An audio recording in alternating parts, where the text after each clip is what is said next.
Welcome to the Scottish Rite Journal podcast, an audio presentation of the Scottish Rite Journal, brought to you by the Supreme Council of the Scottish Rite, Southern Jurisdiction, Mother Supreme Council of the World. This week's article is a sermon contemplating FaceTime with the Supreme Architect of the Universe by Brother Joshua Mongardini, 32nd degree, and read by Brother Hank Griffin, 32nd degree KCCH, and comes from the November-December 2025 issue of the Scottish Rite Journal. A sea of well-dressed men and women quietly filed out of the historic St. Regis Hotel and made their way towards the White House.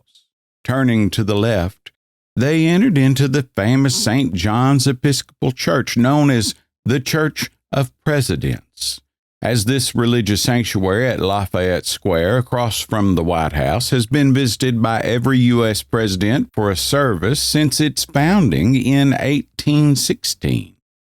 One true highlight of the 2025 biennial session of the Supreme Council was to be found in these hallowed halls filled with the sonorous music of the organ and choir.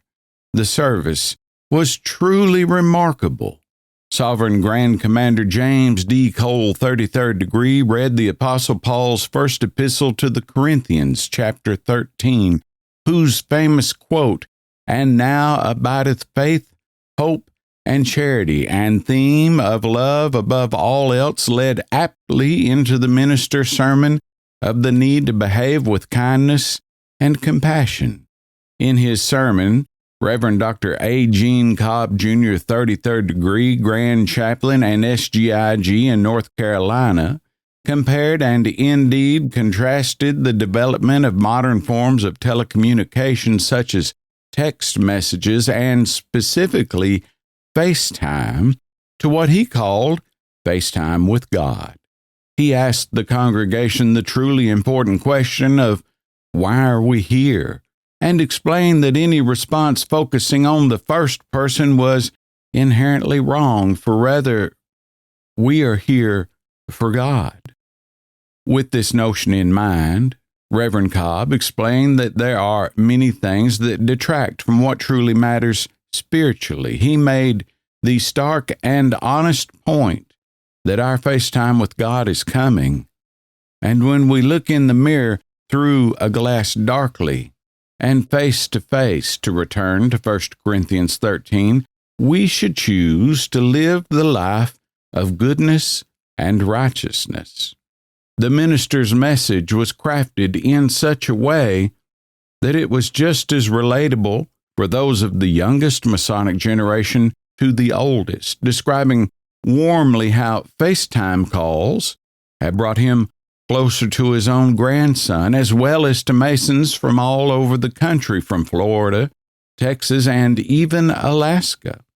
This wonderful message thus highlighted one of the central values of Freemasonry: brotherhood.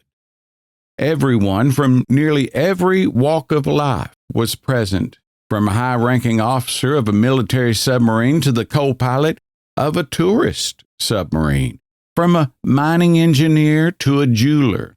All of these Masons converged, in many cases with their family members, on this one church for a shared reason: belief, value, and participation in our gentle craft.